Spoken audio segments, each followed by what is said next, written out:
I was folding laundry in my living room when my phone buzzed with a text from my sister Julia. The message was brief, almost clinical in its detachment.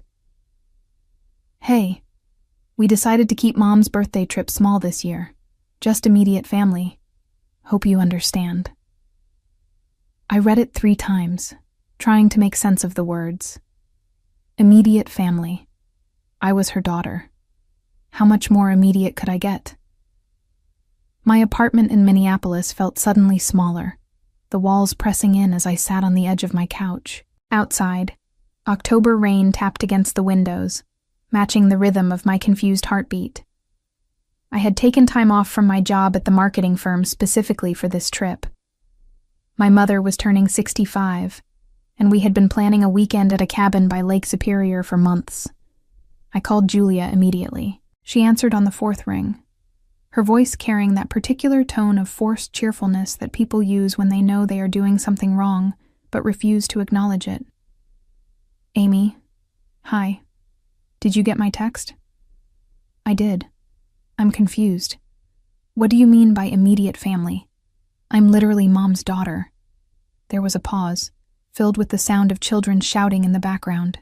Julia had 3 kids under the age of 8, and their chaos was a constant soundtrack to every conversation we had.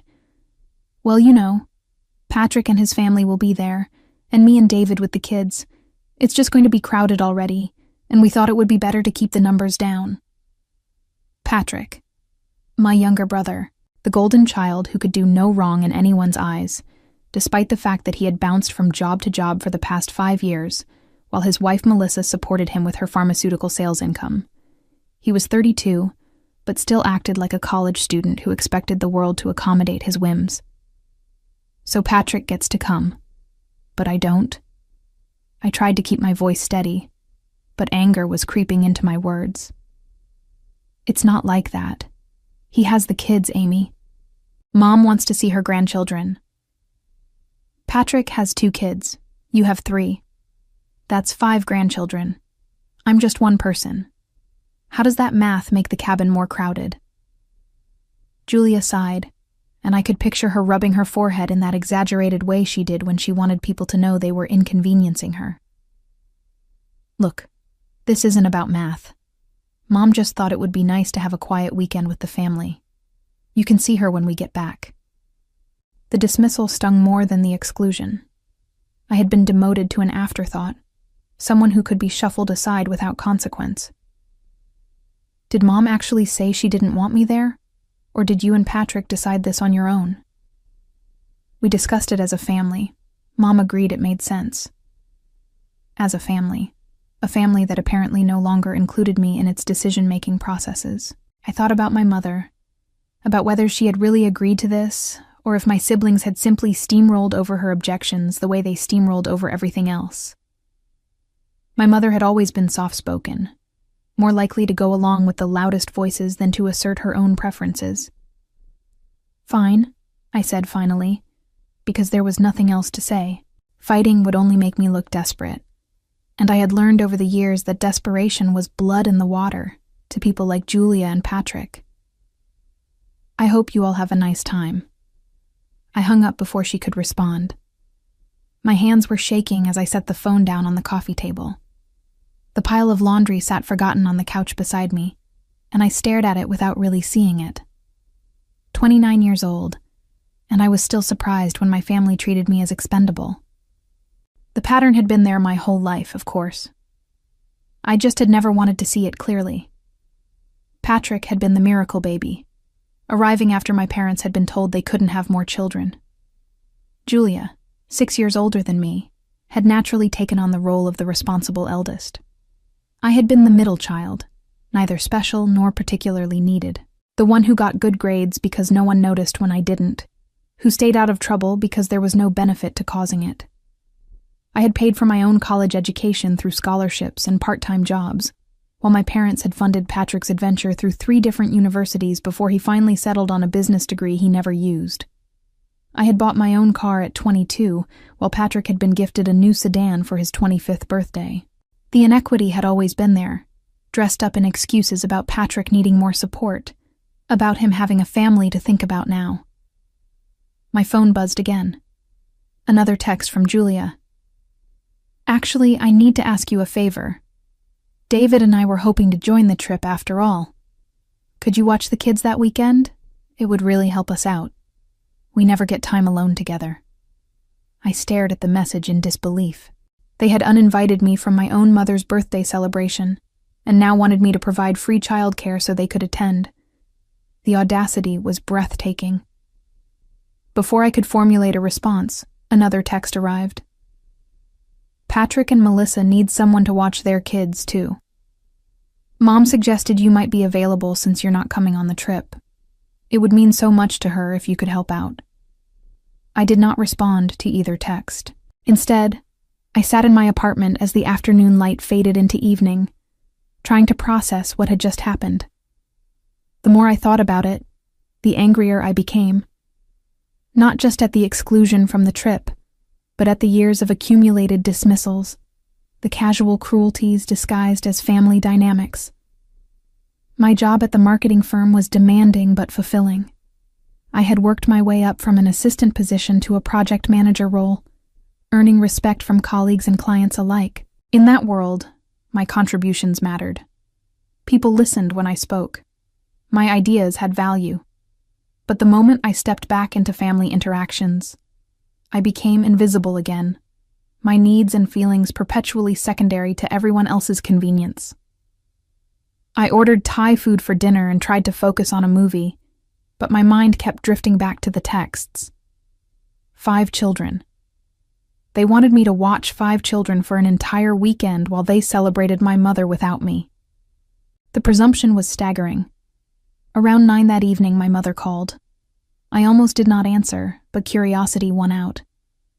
Amy, sweetheart, Julia told me about the trip. Did she? I kept my voice neutral. I want you to know that I didn't mean to exclude you. It's just that the cabin is small, and with all the grandchildren, space is tight. You understand, don't you? There it was again. That plea for understanding. For me to be the reasonable one who accepted whatever scraps I was offered. Mom, do you actually want me there? The pause was too long. Of course I want you there, honey. It's just complicated. It's not complicated. Either you want me at your birthday celebration or you don't. Please don't make this difficult. Patrick has been so stressed lately, and Julia works so hard with the children. I just want everyone to be happy. Everyone except me, apparently. Julia asked me to babysit the kids during the trip. All 5 of them. Oh, did she? Well, that would be wonderful if you could help out. You're so good with children, and it would give the parents a real break. I closed my eyes, feeling the familiar weight of expectation settling onto my shoulders. I had time off approved for that weekend because I was supposed to go on the trip. I made plans. What plans? You live alone. It's not like you have a family depending on you. The words hit like a slap. You live alone. As if my life without a spouse and children was somehow less legitimate, less worthy of consideration. Never mind that I had built a career, maintained friendships, created a life I was proud of. None of that mattered, because I had not reproduced. I have to go, Mom. I'll think about the babysitting. Amy, please, don't be selfish about this. Family helps family. I hung up before I said something I would regret. My hands were shaking again, but this time it was pure rage. Selfish. I was selfish for not wanting to provide free labor after being excluded from a family event. The logic was so twisted it would be funny if it were not so painful. That night, I could not sleep. I lay in bed, staring at the ceiling, replaying every family gathering where I had been overlooked, every conversation where my achievements had been glossed over in favor of Patrick's mediocre accomplishments. I thought about every time I had bitten my tongue, every time I had accepted less because making waves would only confirm that I was difficult, problematic, not a team player. The next morning, I went to work determined to focus on something productive. My team was developing a campaign for a local architecture firm, and I threw myself into the creative process.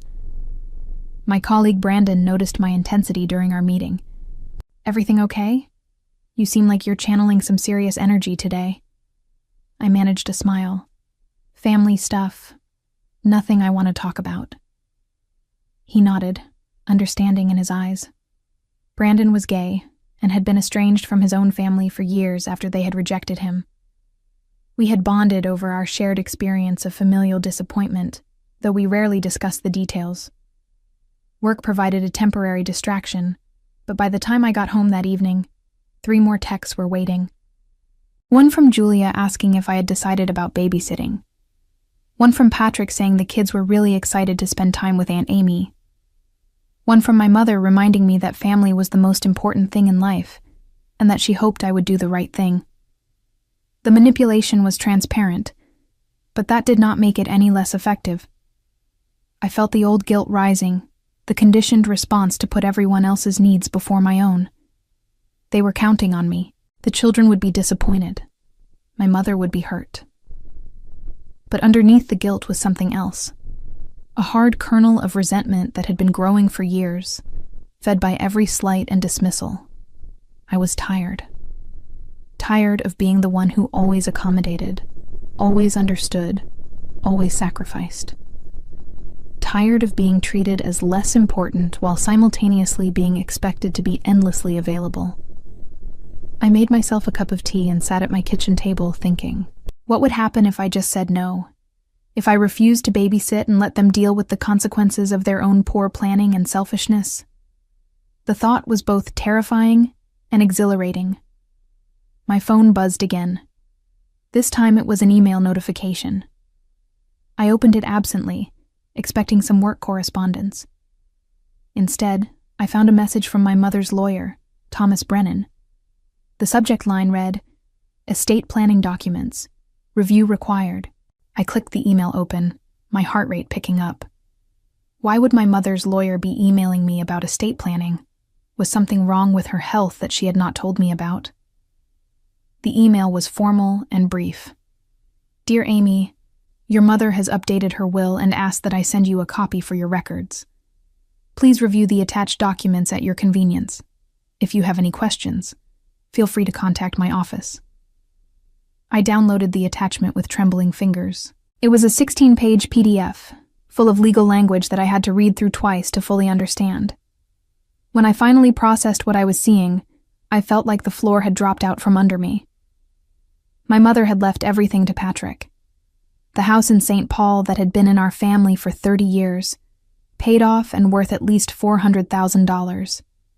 Her retirement accounts, substantial after decades of careful saving. Her life insurance policy. The antique furniture that had belonged to my grandmother. Every single asset she owned was designated for my younger brother. Julia was listed as the executor and received a small bequest of $20,000 for her trouble. I was mentioned once in a single line that read, "To my daughter Amy, I leave my collection of books and my gratitude for her understanding." Books. She was leaving me books, not even valuable first editions or rare volumes. Just her personal library of paperback novels and self-help titles.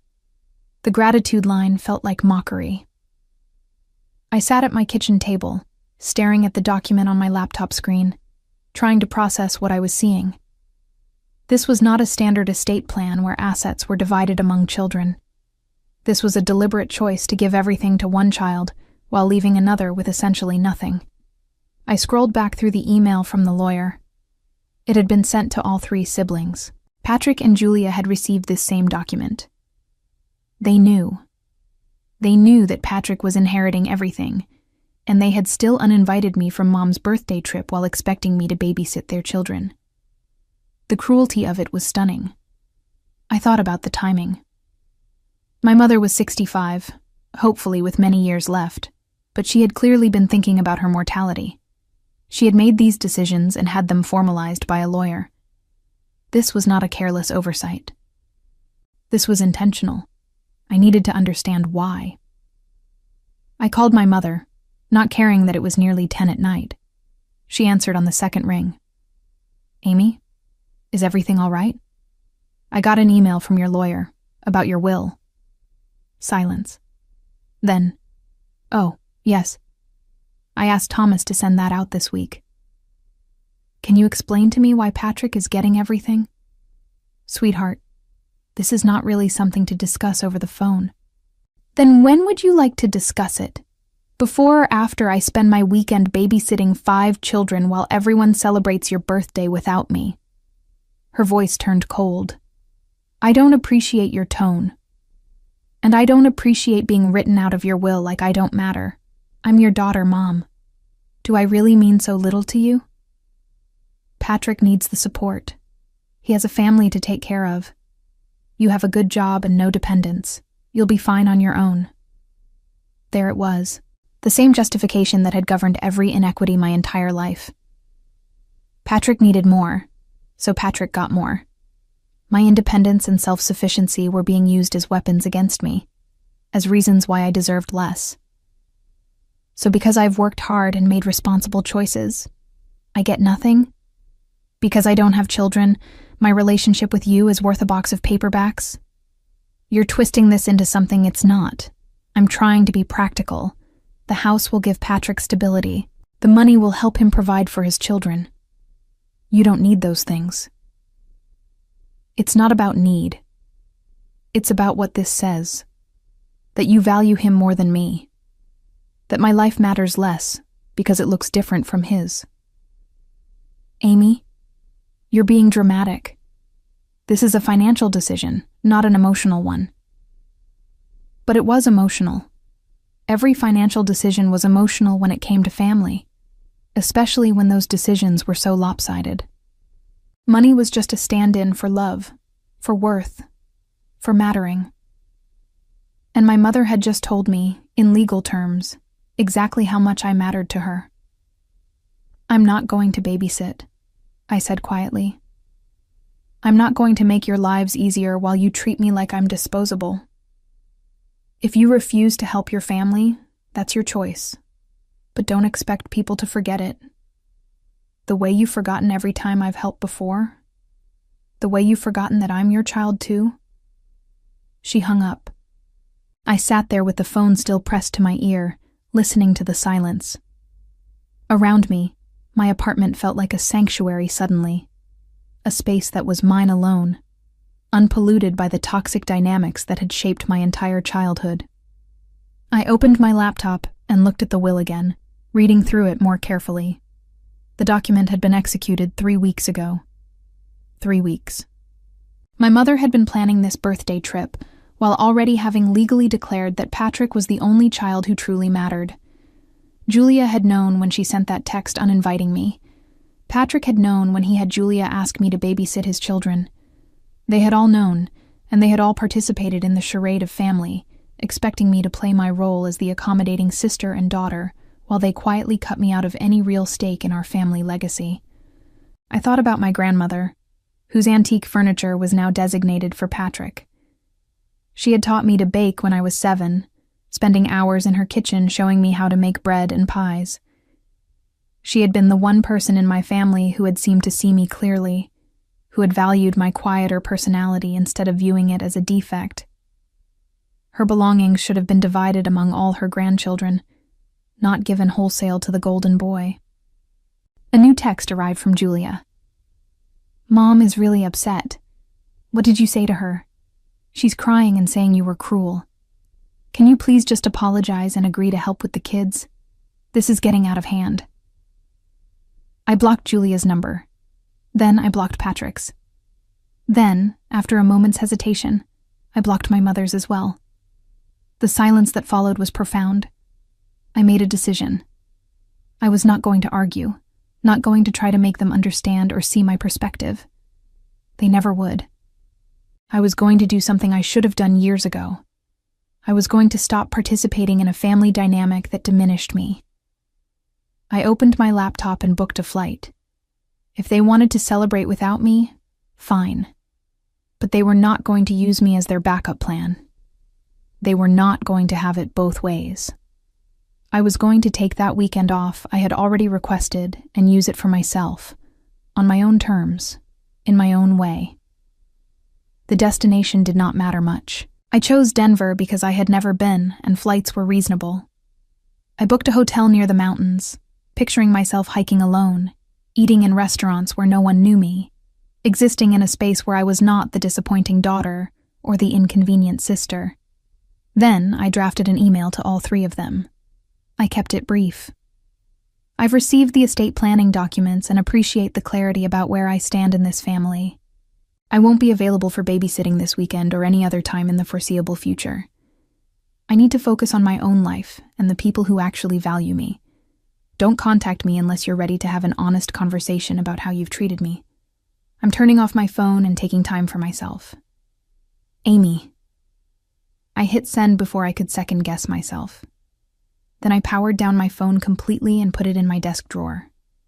The week passed in a strange bubble of calm. At work, I was more focused than I had been in months. Without the constant background noise of family drama and guilt, my mind felt clearer. Brandon noticed the change. Whatever you did, keep doing it. You seem lighter. I set some boundaries, cut some people out of my life for a while. Family? Yeah. He nodded. Best thing I ever did. Hardest thing too, but best. The Friday morning I was scheduled to fly to Denver.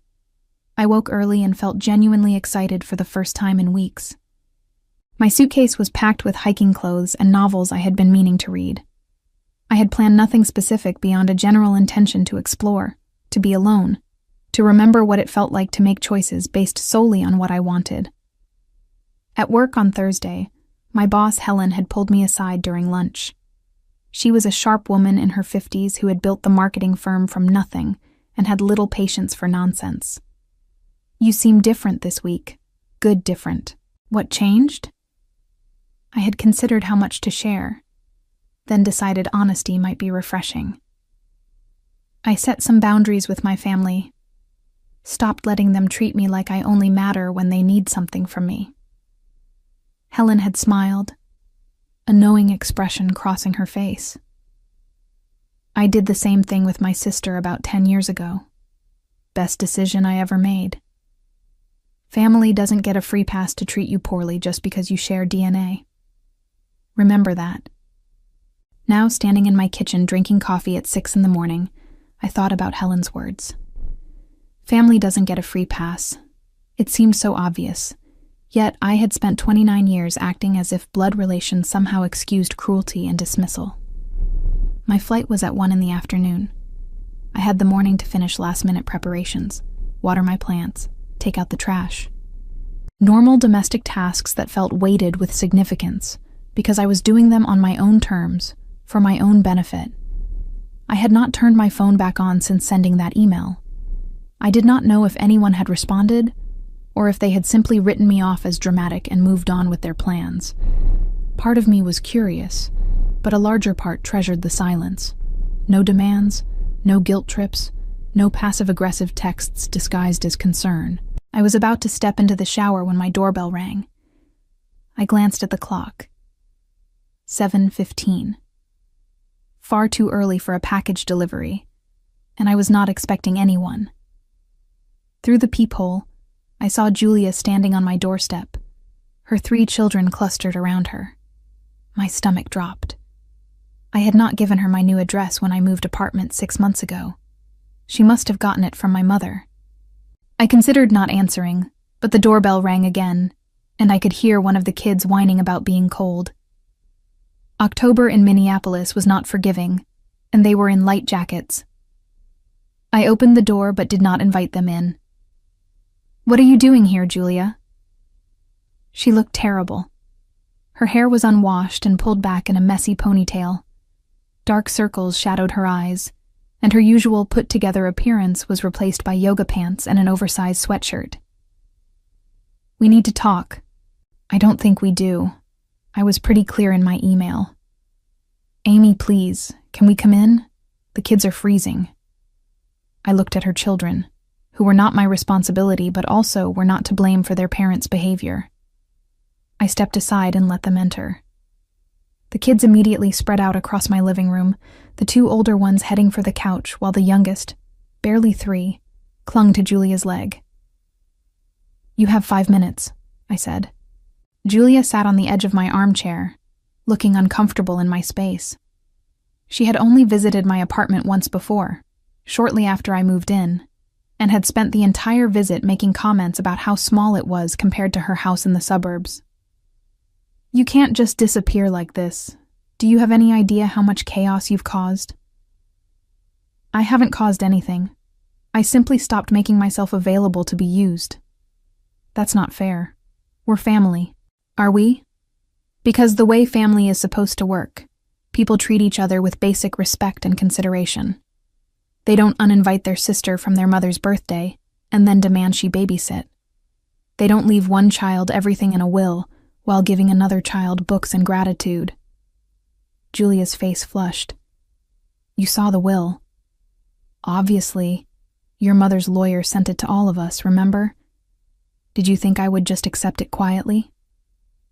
"Mom has her reasons. Patrick has been struggling. Patrick has been struggling his entire adult life because he's never had to do anything difficult. You and Mom have cushioned every fall, funded every failure, and now you're setting him up with an inheritance that will let him continue avoiding responsibility forever." One of Julia's kids turned on my television without asking, and I bit back a comment. They were children. This was not their fault. "You don't understand. Patrick is depressed. He's been having a really hard time lately." "And what about me? Did anyone ask if I was having a hard time? Did anyone consider that maybe being excluded and dismissed by my family might affect me?" "You're strong. You've always been strong. You don't need the same kind of support." There it was again. That twisted logic that punished competence and rewarded dysfunction. Being strong doesn't mean I don't have feelings, Julia. It doesn't mean I don't deserve to be treated with basic human decency by the people who are supposed to love me. She looked down at her hands. "I know we haven't been fair to you. I do know that. But Mom is set in her ways, and Patrick really does need help. Then you and Mom can help him. That's your choice. But I'm done being the family ATM of emotional labor and practical support. I'm done being invisible until you need something. What are we supposed to do about this weekend? David and I were counting on you to watch the kids." The entitlement was breathtaking. Even now, after everything, she could not see past her own needs. "You'll figure it out. Hire a babysitter. Cancel your plans. Ask Patrick to contribute since you're doing so much to make sure he inherits everything. I don't care what you do, but it won't involve me." Julia's youngest started crying, a high-pitched wail that made my head hurt. She picked him up and bounced him absently, her attention still fixed on me. "If you don't help us this weekend, Mom is going to be so disappointed. She might cut you out completely." "She already has." "Or did you miss the part where she left me her old books?" "That's just money. She still loves you." Love is not just a word, Julia. It's actions. It's treating people like they matter. When has Mom's love for me ever looked like anything more than expecting me to be convenient? Julia stood, gathering her children with the efficiency of long practice. "I think you're being selfish and short-sighted. Family is forever, Amy. Jobs and friends come and go, but family is what matters in the end. Then maybe you should all try acting like family instead of like people who keep me around for utility purposes." She herded her kids toward the door, her face tight with anger. "When you're alone and miserable in 20 years, don't come crying to us. You made this choice." "I did, and I'm good with it." After they left, I locked the door and leaned against it, my heart pounding. The confrontation had been both awful and necessary. I had said things I had thought for years but never spoken aloud. The truth was out now, hanging in the air like smoke. I checked the time. 8:30. My flight was in less than 5 hours. I needed to finish getting ready, but first I needed to calm down. I made more coffee and sat on my couch where Julia's children had been moments before. The television was still on, playing some cartoon about talking animals. I turned it off and sat in the silence. My hands were shaking slightly. Confrontation had never been my strength. I preferred to avoid conflict, to smooth things over, to keep the peace. But peace at what cost? I had been keeping the peace my entire life, and all it had earned me was a lifetime of being overlooked. I was in the shower when my doorbell rang again. I almost ignored it, assuming Julia had come back for round 2. But curiosity won out. I wrapped myself in a robe and checked the peephole. Patrick stood there, looking annoyed. His wife Melissa was with him, holding their 2 kids. Unlike Julia, he did not bother ringing again. He pulled out his phone and started texting. Probably to me, not realizing my phone was still powered down in my desk drawer. I opened the door. "What do you want, Patrick?" He looked up, startled.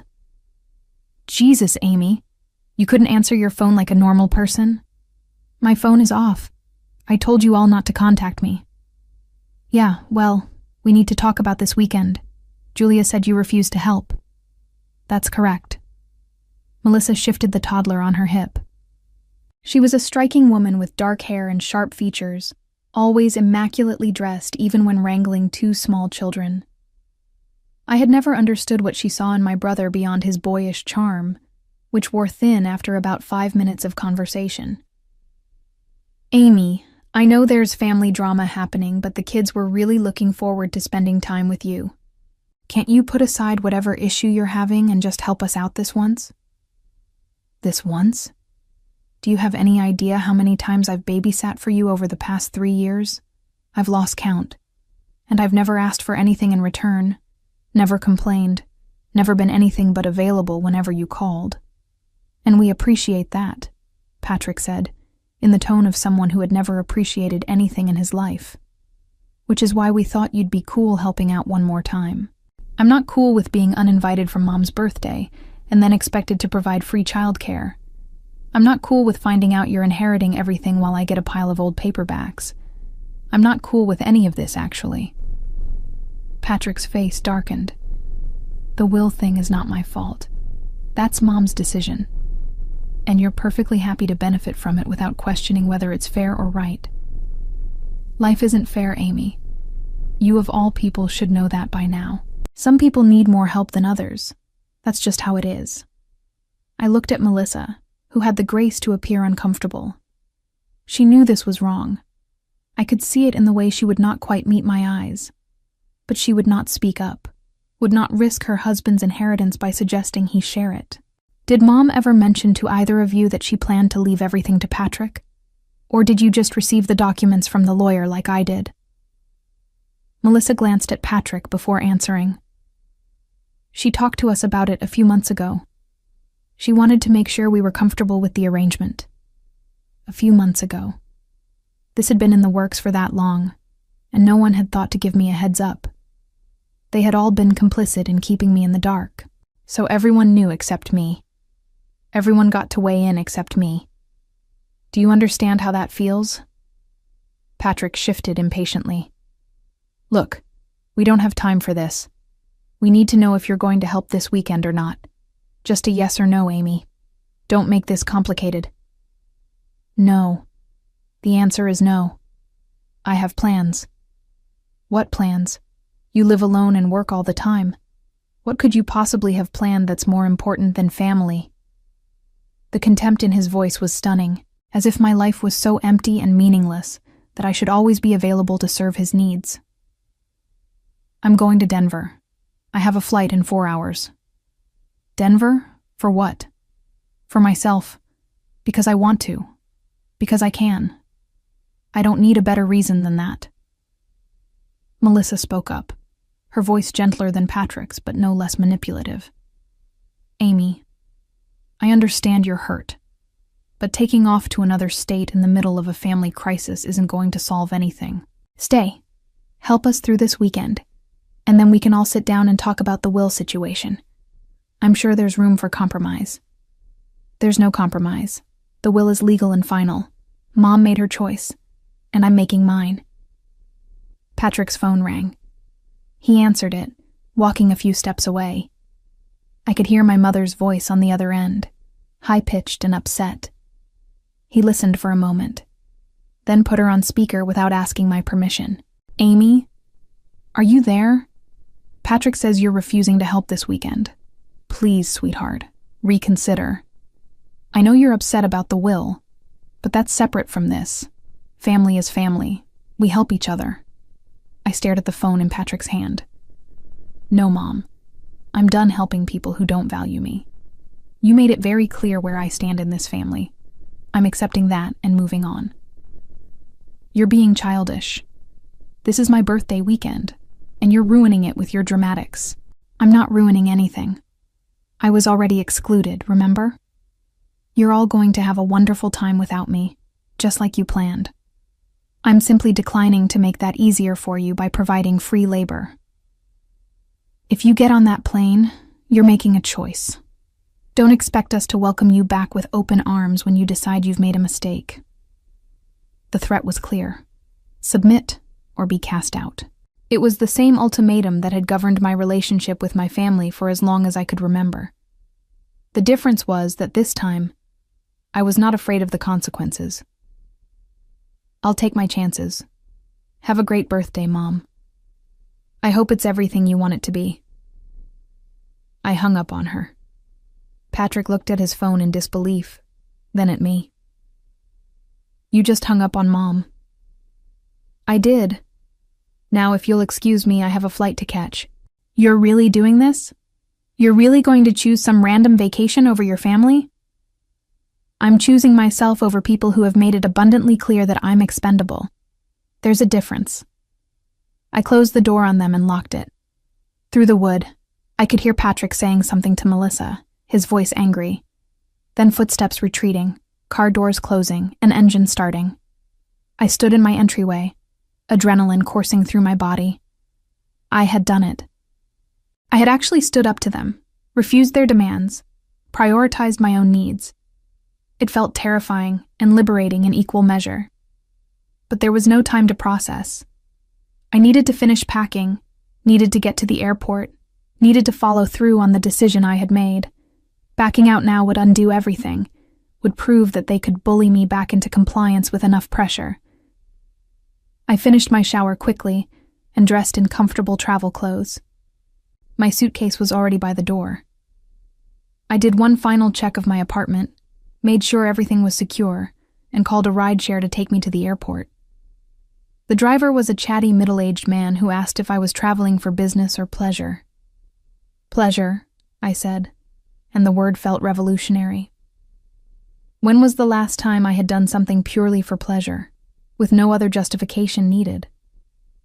At the airport, I checked in and made it through security with time to spare. I bought an overpriced sandwich and a magazine, then sat at the gate watching planes take off and land. Around me, other travelers moved with purpose, heading to destinations that mattered to them for reasons I would never know. Everyone was living their own story, making their own choices. My phone was still off, buried in my purse. I had no idea if they were still trying to reach me, still demanding that I cave and return to my designated role. I did not want to know. The silence was precious. Boarding was smooth. I had splurged on Economy Plus, giving myself a little extra legroom and a free drink. I settled into my window seat and watched Minneapolis disappear below me as we climbed into the October sky. The clouds were thick and gray, typical for this time of year, but above them the sun was brilliant. I spent the flight reading one of the novels I had brought, losing myself in someone else's story.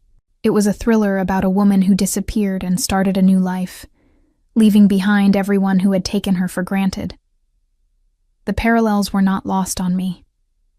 When we landed in Denver, the sky was clear and blue, the mountains visible in the distance. The air felt different here, drier and thinner. I collected my suitcase and took another rideshare to my hotel. I had chosen a place in Capitol Hill, an older neighborhood with Victorian houses and tree-lined streets. My hotel was a renovated historic building with high ceilings and original wood floors. My room overlooked a park where people were walking dogs and jogging despite the chill. I unpacked slowly, taking my time to hang up clothes and arrange my toiletries in the bathroom. Small domestic rituals that felt significant because I was doing them for myself, in a place I had chosen, with no one making demands on my time or energy. That evening, I walked through the neighborhood until I found a small Italian restaurant that looked promising. I ate alone at a table by the window, watching strangers pass by on the sidewalk. The pasta was excellent, rich and perfectly cooked. I ordered a glass of wine and took my time with the meal, savoring each bite. No one knew where I was. No one could reach me. The freedom was intoxicating. Back at the hotel, I finally turned on my phone. The screen lit up with notifications. 47 texts, 23 missed calls, 12 voicemails. I scrolled through them, not reading in detail, but getting the general gist. Julia, increasingly frantic messages about needing my help, about how I was being unreasonable, about how Mom was beside herself. Patrick, angry texts calling me selfish and telling me I was dead to him if I did not come back immediately. My mother, guilt-laden voicemails about family obligations and how disappointed she was in me. And then, buried in the avalanche of hostility, a single text from Melissa. I understand why you left. I'm sorry for my part in this. You deserve better. I stared at that message for a long time. It was the closest thing to an acknowledgement I had received from anyone. It did not fix anything, did not change the fundamental dynamics at play, but it was something. I did not respond to any of the messages. Instead, I turned the phone back off and put it away. Tomorrow I would hike in the mountains. The day after, I might visit some museums or explore downtown Denver. I had 3 days to myself. 3 days where the only person I needed to please was me. That night, I slept better than I had in months. Saturday morning, I woke early and drove to Red Rocks Park. The rock formations were stunning, ancient red stone sculpted by wind and time into dramatic shapes. I hiked for hours, pushing my body up steep trails, breathing hard in the thin air. At the summit, I looked out over the landscape and felt something shift inside me. I had spent my entire life trying to earn love from people who were determined not to give it freely. I had contorted myself into smaller and smaller shapes, hoping that if I just asked for less, needed less, took up less space, they would finally see me and value me. But it did not work that way. Some people were takers by nature, and no amount of giving would ever be enough. I thought about the will, about my mother's choice to give everything to Patrick. In a way, it was a gift. Not the estate itself, but the clarity. She had shown me exactly where I stood, had removed all ambiguity. There was freedom in that, painful as it was. I hiked back down as the afternoon light turned golden, my legs tired and my mind clear. I stopped at a coffee shop on the way back to the hotel and sat outside despite the cold, drinking something with too much foam and watching Denver residents go about their Saturday. A woman about my age sat down at the next table with a book and a latte. She caught my eye and smiled. Good hiking weather today. It really was. I went to Red Rocks. First time in Denver? Yeah, just here for the weekend, taking some time for myself. Good for you. Sometimes you need to get away from everything and just breathe. We chatted for a few minutes. The easy conversation of strangers who will never see each other again. She told me about a good brunch place nearby, recommended a bookstore in the neighborhood. Then she returned to her book, and I to my thoughts. But the brief connection felt significant. A reminder that kindness did not have to be complicated or conditional. Some people were just naturally generous with their warmth. That evening, I decided to turn my phone on again, just to check if there was anything urgent that required my attention. The messages had continued throughout the day, though they had slowed somewhat. Most were variations on the same themes: anger, guilt-tripping, demands. But there was one new email, this one from my mother's lawyer again. The subject line read, "Additional estate documentation. Clarification required." I opened it with a sense of dread. What now? The email was longer this time, and more personal in tone than the previous one. Dear Amy, I hope this message finds you well. I am writing to address some concerns that have come to my attention regarding the estate planning documents I sent last week. Upon review of your mother's file, I have discovered a discrepancy that I feel obligated to bring to your attention. Your mother executed a new will 3 weeks ago, but there is an earlier will on file from 18 months ago that includes significantly different provisions. The earlier will divided assets equally among all 3 children. Your mother never formally revoked this earlier will, which could potentially create legal complications. Additionally, I have documentation suggesting that your mother was under significant pressure from certain family members when she executed the most recent will. I am bound by attorney-client privilege, but I felt it was important for you to be aware of this situation. If you wish to discuss this matter further, please contact my office at your earliest convenience. The estate planning as currently documented may not reflect your mother's true wishes. Thomas Brennan, estate attorney. I read the email 3 times, my heart pounding. Pressure from family members. That could only mean Patrick and Julia. They had pushed my mother to change her will, to exclude me. And there was an earlier version that divided everything equally, a version my mother had never properly revoked. The implications were staggering. The lawyer was essentially telling me that I had grounds to contest the current will, that the distribution I had been so upset about might not be legal after all. I sat with this information, trying to decide what it meant, what I wanted to do with it. Part of me wanted to ignore it, to let them have their inheritance and their drama and walk away clean. But another part of me, the part that had been silenced and dismissed for 29 years, wanted justice, wanted them to face consequences for their cruelty. I drafted a response to the lawyer. Thank you for bringing this to my attention. I would like to schedule a consultation to discuss my options. I will be back in Minneapolis on Monday evening. Please let me know your availability this coming week. I hit send before I could second-guess myself. Then I turned off my phone again and went to bed. Sunday in Denver was perfect. I woke without an alarm, had a leisurely breakfast at the brunch place the woman from yesterday had recommended, and spent the afternoon browsing the bookstore she had mentioned. I bought 3 novels and a collection of essays about solitude. The clerk, a young man with blue hair and kind eyes, asked if I was visiting. Just for the weekend, taking some time for myself. Best thing you can do sometimes. Hope you're enjoying the city. I really am. It was true.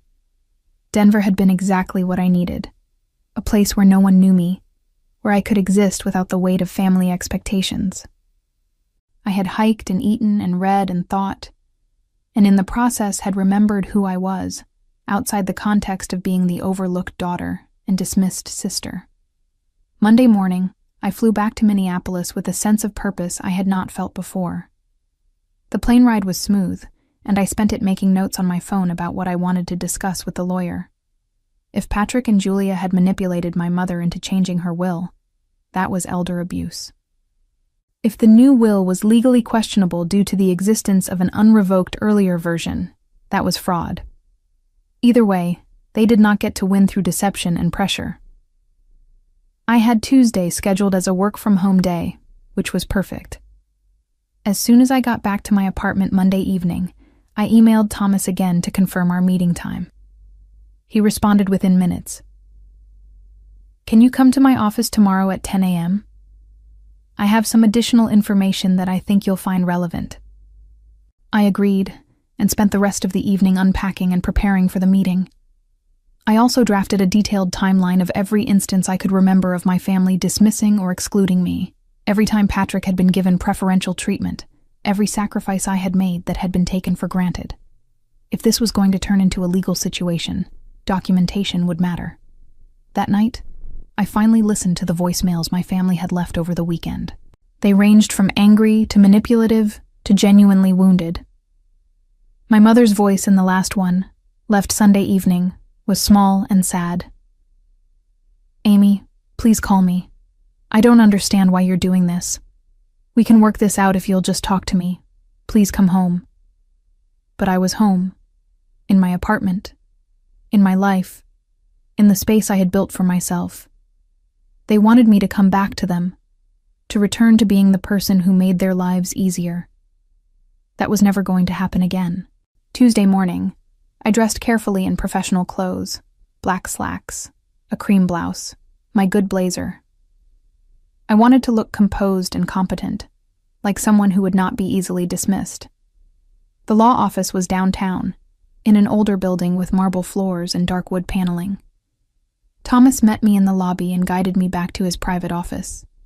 He was older than I expected, probably in his late 60s, with silver hair and sharp eyes behind wire-rimmed glasses. His office was filled with law books and framed degrees. He gestured for me to sit in one of the leather chairs facing his desk. "Thank you for coming in, Amy. I know this situation is complicated and painful.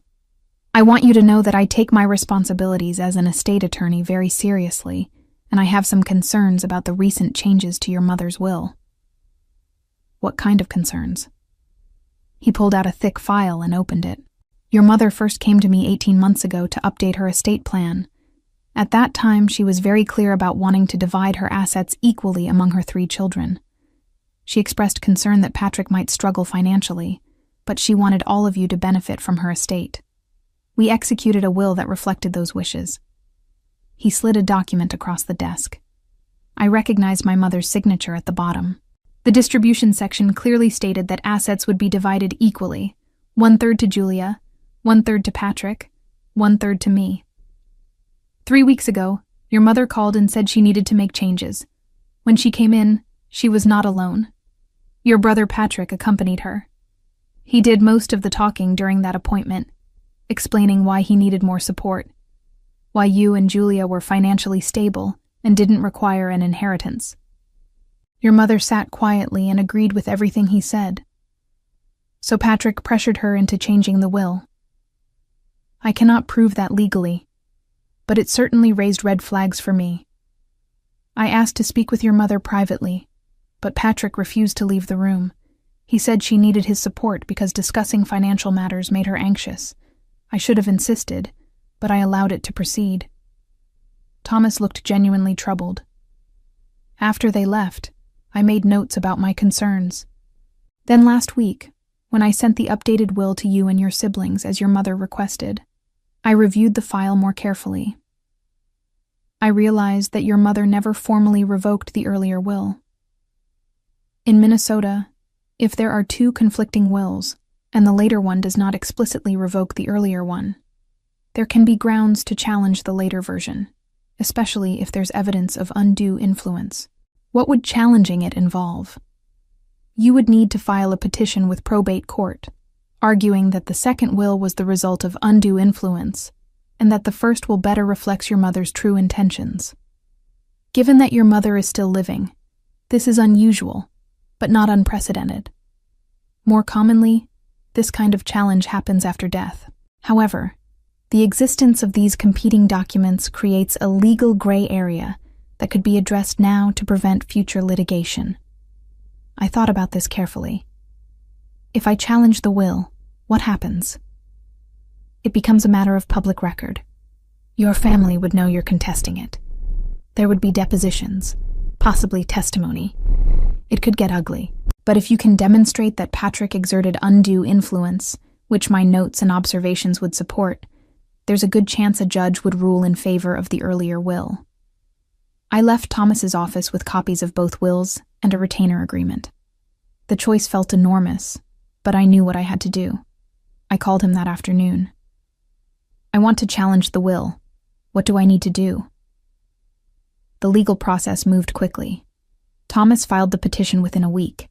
My mother, Patrick, and Julia were all served with notice that I was challenging the will on grounds of undue influence. The explosion of rage that followed was predictable, but still stunning in its intensity. Patrick called me 17 times in one day, leaving voicemails calling me every name he could think of. Julia sent a long email about how I was destroying the family. My mother called once, her voice cold, telling me I was breaking her heart. I saved all the messages as evidence of their reaction to being held accountable. The depositions were scheduled for January. Melissa contacted me privately and offered to testify. I'm filing for divorce, she told me over coffee. And I want you to know that Patrick manipulated your mother. I heard him practicing what he was going to say to the lawyer. He planned the whole thing. Her testimony would be crucial. She described in detail how Patrick had rehearsed his speech, how he had specifically targeted the will change as a way to secure his financial future without having to work for it. The judge's ruling came in March. She found that the second will had been executed under undue influence, and that the first will would stand as the valid expression of my mother's estate plan. Assets would be divided equally among all 3 children. The ruling also included a stern rebuke of Patrick's behavior and a note that any future attempts to change the will would be subject to careful scrutiny for signs of elder abuse. Thomas called to tell me personally, "You won, Amy. The first will stands." The immediate aftermath was predictable. Patrick sent a furious text calling me vindictive. Julia sent nothing. My mother called once, crying, asking how I could have done this to her. I did not respond to any of them. Instead, I focused on moving forward. I had learned something important through this whole ordeal. Family was supposed to be a source of support and love, not a burden to be endured. When it became the latter, you had the right to walk away, to protect yourself, to demand better. Spring came to Minneapolis. I got a promotion at work, taking on a senior project manager role with more responsibility and significantly better pay. Brandon and I became closer friends. I started dating someone I met through a friend, a kind man named Trevor, who worked as a physical therapist and had his own history of family estrangement. In May, I received a letter from my mother. It was handwritten and brief. "Amy, I've had a lot of time to think about what happened. Your brother and sister are angry with me for saying this, but I need you to know that you were right. Patrick did pressure me. I let him because it was easier than standing up to him. I'm sorry for how I treated you. I don't expect forgiveness, but I wanted you to know that I see it now. You deserved better from me. Mom." I read the letter several times. It did not fix anything, but it was an acknowledgement. I put it in a drawer and let myself sit with it.